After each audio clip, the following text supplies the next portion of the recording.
Okay, so in this unit, we're going to talk about the Byzantine Empire, which is kind of the continuation of the Roman Empire, and we're also going to talk about Islamic art.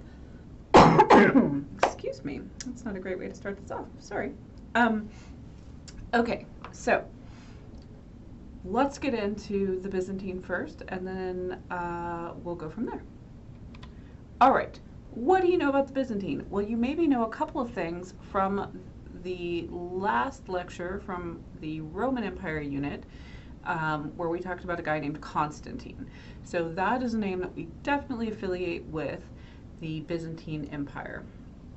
If you don't know anything else, if you've never heard this word and you have no idea what I'm talking about, that is okay, because that's why you're here.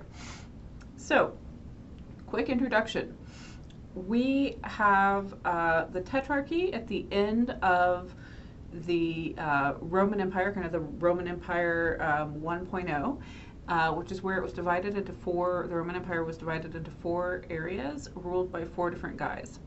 Then the guy Constantine comes along, who we talked about, and he reunites those four places, reunites with a lot of conquering and fighting and stuff, and then he takes over. Then, to kind of make his name, he decides, after building a bunch of stuff in Rome, he's like, you know what would be cool as the new emperor, who reunified the empire and also has like this vision of expanding it further east. I'm going to move the capital. So I'm Constantine, I'm going to move the capital. So he moves the capital of the Roman Empire out of Rome, so the head of Rome is no longer Rome, and moves it east into what's now Turkey, and founds a new city called Constantinople. So Constantinople is named after Constantine. So he moves the head of the Roman Empire to a new place. It's on the ancient city of Byzantium, had been there before, and he built right over that, and it's like, this is now Constantinople, and it's the head of the Roman Empire.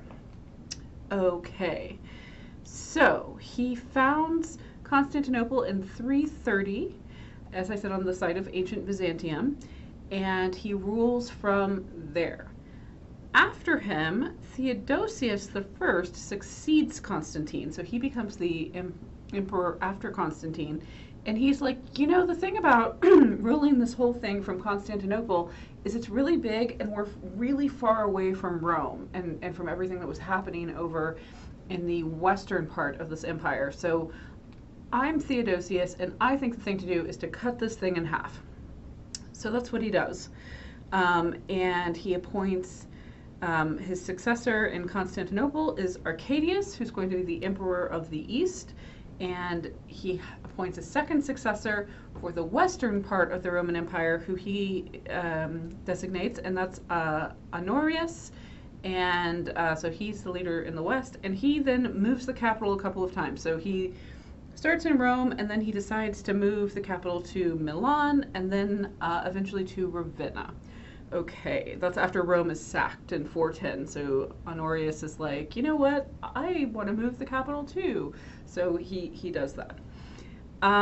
Basically what happens, and this is a gross oversimplification, but the Eastern Roman Empire stays together, and it basically becomes the new Rome, even though Rome isn't part of it. Rome, the city, isn't part of it. So Constantinople becomes kind of the new Rome, and it has about 1,000 years of stability as an empire, until the last empire, whose name is also Constantine the 11th, who dies in 1443 when Constantinople falls. And then the Ottoman Turks take over. Anyway, okay. So the Eastern Christian Roman Empire is also called Byzantium and is also called the Byzantine Empire, but the emperors who ruled it and were alive contemporaneous to the Byzantine era did not call themselves that. They just called themselves Romans. Okay, so they still identified as Romans, even though they are no longer in the city of Rome. Another twist is that in the Eastern Roman Empire, they do not speak Latin. They speak Greek. Still identify themselves as Roman, though. So a little bit confusing.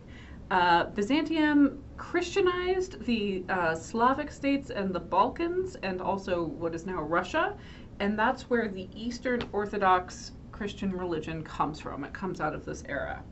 After the collapse of the Byzantine in 1453, the Ottoman Empire rises and takes over this area. So this is where we get the They Might Be Giants song, Istanbul and Constantinople, and it's Istanbul and Constantinople, because Constantinople is then Istanbul after it's taken over by the Ottoman Turks. Okay, so let's get into this. So this is kind of just my intro to what's going on over in the western side of things.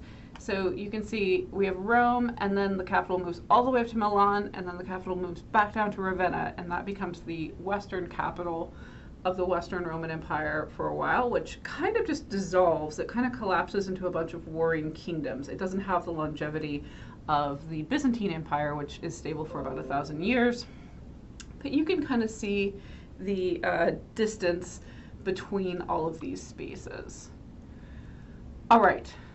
That is your introduction, and then we'll get into late antiquity, which kind of leads into the Byzantine next.